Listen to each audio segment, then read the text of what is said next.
Because it wasn't me. I did not do this to her. Were police immediately suspicious? The deputies asked, do you think that Lynn was suicidal? Her response was, I don't know.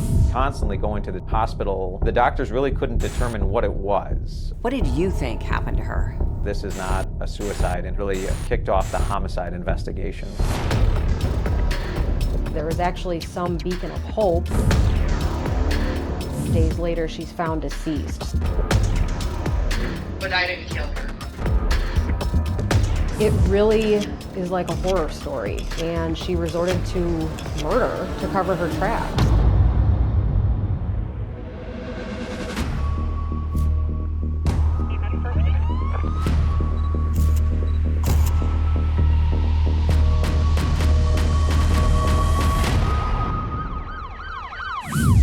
Hi, I'm Nancy O'Dell. Today's Crime Exposé takes us to Pewaukee, Wisconsin. Police and medics were called to a woman's home where they found her dead. Prescription bottles around the body suggested that her death may have been an accidental overdose or suicide. However, there were clues suggesting this might not have been what it seemed.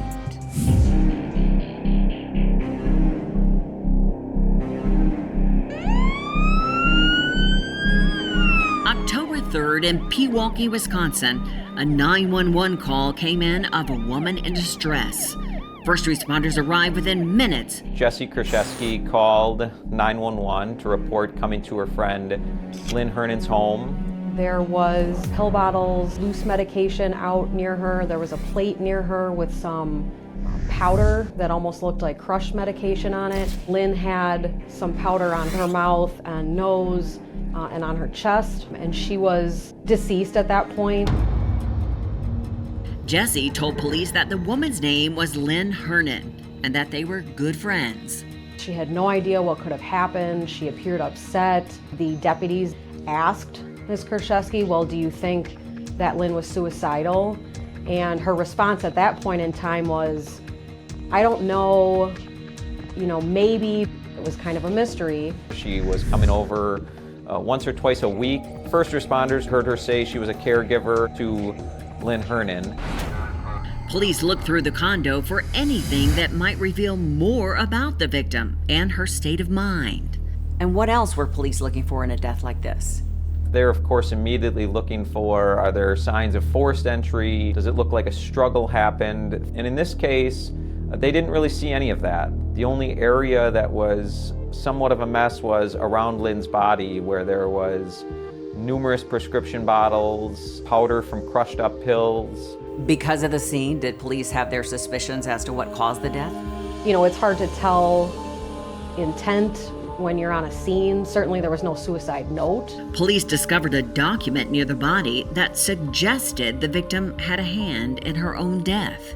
So they really didn't find what I would call a true or stereotypical suicide note. They certainly took photographs of, I want to say it's a power of attorney form, sort of sticking up in a folder of documents as if somebody had pulled it out to, make it obvious. As police continued their investigation, their only source of information was Jesse. They learned that she was a longtime friend to Lynn, who really had no one else to look after her. What was the relationship like between Lynn and Jesse? The only person that seemed to have a lot of contact with her was the one who called authorities, and she remained on scene. They took a number of photographs to sort of preserve the scene just in case. In the days following the death of Lynn Hernan, police conducted follow-up interviews so the coroner could issue a death certificate. Jesse was more than willing to provide information about her friend's life and untimely death. According to Jesse, the two were like family. So if Jesse described them as family, there must have been some kind of long-term history between the two.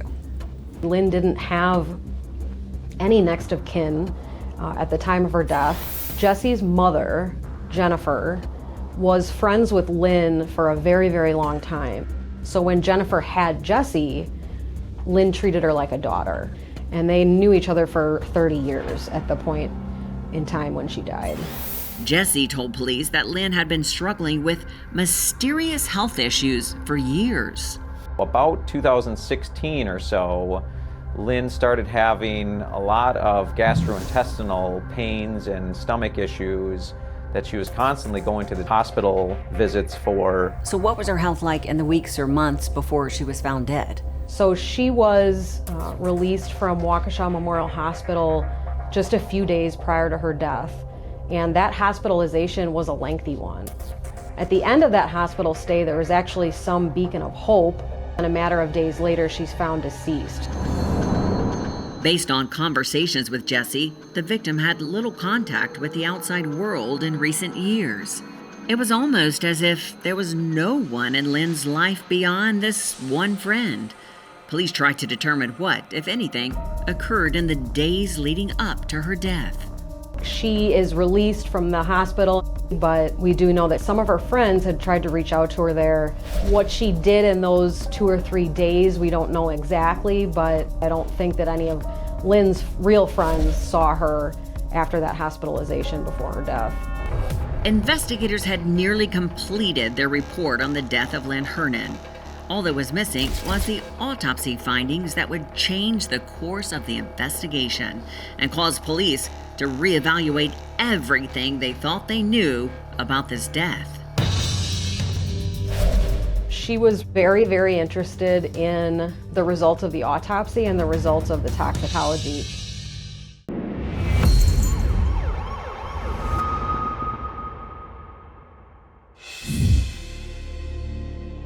Waukesha County investigators had examined the death of Lynn Hernan as best they could. Her isolation made it difficult, and police were careful not to rush to judgment. The case remained open because of questions about it being a suicide or accidental overdose. An autopsy report would provide answers to close the case, and police were not the only ones waiting for the report. Jessie was very, very interested in the results of the autopsy and the results of the toxicology in this case. Did Jessie give a reason for this major interest in Lynn's autopsy report? She wanted the cause of death really to see if maybe a hospital or a doctor missed something, almost as if she was setting up possible litigation. Is there somebody, we can hold responsible for maybe missing a medical issue with Lynn? Jessie's constant phone calls put investigators on alert. They began to question her financial motives in the death of Lynn Hernan. When we started looking through the estate documents of Lynn Hernan, because Jessie was named the personal representative, we noticed she had 20 or so credit card accounts, a large amount, I'm talking thousands of dollars of debt owed to these credit card companies. And so those closest to Lynn knew that didn't sound right, didn't sound like Lynn. According to the few who managed to remain close to Lynn Hernan in her final years, she began to notice money was missing from her accounts. Lynn was becoming suspicious. She would say to people that she didn't know what was happening to her money, but we know that her money was leaving her account in ways she didn't understand and that she was not responsible for. While financial experts conducted a forensic exam of Lynn Hernan's bank account, the medical examiner's office submitted the autopsy report, and it was eye-opening to say the least. So what was it in the toxicology report that changed the entire investigation? The toxicology that came in listed a lot of different controlled substances, but the anomaly in the toxicology was the tetrahydrozoline. Tetrahydrozoline is the active ingredient in eye drops. The medical examiner informed detectives that if someone ingested large amounts of eye drop medicine like Visine, it could be fatal. And Lynn Hernan had extreme levels of the drug in her body far beyond what could be construed as accidental. When it's ingested orally, and those effects can include death, but they can also include a willingness to comply with things that maybe you wouldn't otherwise do. Investigators considered one last remote possibility that Lynn had consumed the eye drops as a way to end her own life. They discovered the effects were anything but quick. In talking with our medical examiner and a toxicologist, you quickly realize that this is not a method somebody who wants to end their own life is going to choose. It's a terribly painful, agonizing way to go. You might get very, very sick and then be rushed to a hospital and get medical treatment.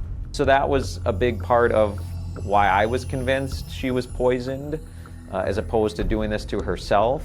Police were now convinced that Lynn Hernan was murdered, and they could make a case. And so that was a huge red flag to her that really prompted to talk to both the sheriff's detectives and the district attorney's office of this is not a suicide, and really sort of kicked off the homicide investigation. Detectives suspected that someone who had access to Lynn would be the first place to look, but they needed evidence of a crime and not just suspicions. They focused their investigation on Jesse Krzyzewski. Obviously, me and you are going to disagree because you're looking at me and you feel that I did this. I understand that, and I get what you're saying, but I didn't. And you don't know Lynn, you don't know the situation, and I'm telling you from somebody who does. I get you're a cop, you investigate, I understand that. But I didn't kill her. Kill her. Kill her. The sheriff's department asked the medical examiner's office to stop talking with Jesse Krzyzewski about Lynn Hernan and forward any further inquiries to them. And ultimately she comes to the sheriff's department, and investigators did not share what the actual cause of death was. It appeared to me to be Jesse trying to find out what investigators knew and find out what was in that toxicology. Police had no concrete evidence against anyone in the poisoning of Lynn Hernan, but they were beginning to suspect Jesse had been fleecing the victim for months and possibly even years. They decided to lay a trap for Jesse. So when they laid the trap, did they reveal that Lynn had been poisoned? And if they did, how did Jesse react? She's finally told that there was tetrahydrozoline in the toxicology, and Jesse feigns confusion. How could eye drops kill someone? I don't understand. And ultimately decides to tell detectives, okay, Lynn Hernan was suicidal. She was doing anything she could to kill herself. And her story turns into, oh yeah, Lynn was drinking Visine all the time. Once Jesse began to open up to detectives, the narrative of how Lynn died completely changed. She was drinking it to kill herself. I knew that there was 6 bottles of Visine in that water bottle. And I didn't want to give it to her, and we fought about it for an hour. But ultimately it was up to her, it was her life, so I gave it to her and I left. And when I came back, she was unresponsive. Police now knew that there was a financial incentive to Lynn Hernan's murder, and Jesse's changing story was more evidence that she was complicit in the theft and the death of Lynn. It really is like a horror story, and she resorted to murder to cover her tracks.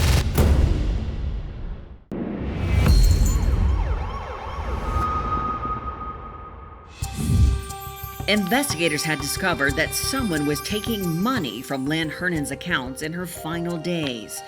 Linking financial improprieties to murder was a leap, but they had to consider the possibility that Jesse Krzyzewski had something to do with her death. One thing was certain: she had lied to police about Lynn's death, and she had served time in prison for forgery and identity theft. Use of ATMs and cash advances, those all coincided with Jesse getting out of prison in 2016, and she obviously got access to Lynn's accounts. In Lynn's last 2 years of life, Jesse took $144,000 from one account and took another $20,000 from a different account of Lynn's with a series of checks written out to herself. Jesse wasn't forging these checks herself. She was convincing Lynn to do it in this sort of stupor that she had Lynn in. Do you have an official arrangement that I can make $20 an hour? No, there was nothing like that. I mean, there was no, one day, oh, here's a check, one day, here's my card, go get this, one day, it was no set. No set amount? No. Police and prosecutors were building a case against Jesse Krzyzewski with financial gain as her motive. They theorized that she isolated and controlled Lynn by drugging her with the eye drops so she could steal her money.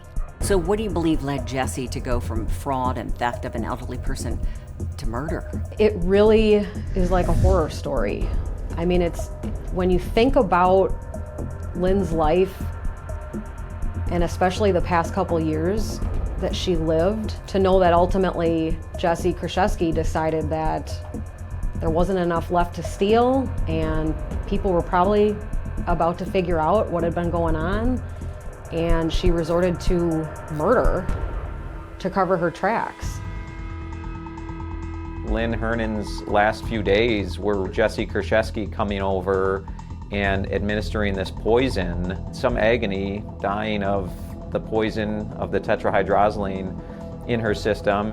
While Jesse Krzyzewski was out trying to open new financial accounts and trying to buy a big screen TV, opening a JCPenney account, while knowing that, this woman lay dying in her chair alone. Homicide detectives now had a timeline of the years, the months, and the days leading up to the murder of Lynn Hernan. They had enough evidence to arrest her lifelong friend, Jesse Krzyzewski. Describe that moment when prosecutors were ready to charge Jesse with murder. Yeah, when the detectives called us together to talk about what the medical examiner had found, it was like, wow, something really horrible happened to this woman, and the person that did it thought they were going to get away with it. That was when the investigation really revved up, and a ton of subpoenas and warrants were done. There's no real motive for anybody to lie about somebody's death unless you were involved in it. We had a really strong motive with the finances that we could trace literally from Lynn Hernan's accounts to Jesse's accounts. And we had our medical examiner and toxicologist explaining how eye drops can in fact kill somebody. So the evidence was all there. Once Jesse realized police were on to her, the only defense was to claim that the money was a gift from her lifelong friend, Lynn Hernan. But she had no defense for what police estimated were 6 bottles of eye drops emptied into Lynn's water bottles. Police arrested and charged Jesse with theft and murder. Lynn Hernan was killed for a gambling addiction and for Jesse to be the most popular girl at the bar. Jesse is being held accountable, will never be able to do this to somebody else. At least bring some small sense of closure for Lynn's friends and family.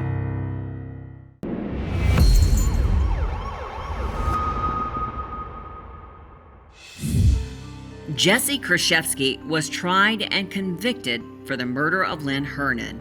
It was believed she stole over $300,000 from the victim and used eye drops to poison her over time in a torturous death.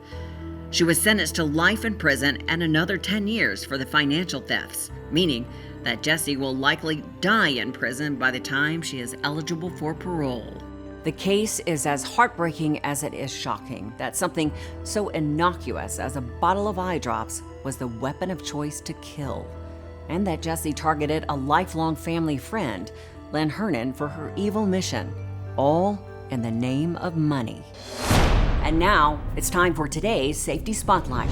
In the tragic case of Lynn Hernan, the motivation behind the crime was clearly financial. Lynn was befriended by Jesse, who exploited their bond for monetary gain, ultimately leading to a devastating outcome. To protect yourself from similar risks, especially when you suspect that someone may be taking advantage of you, consider the following.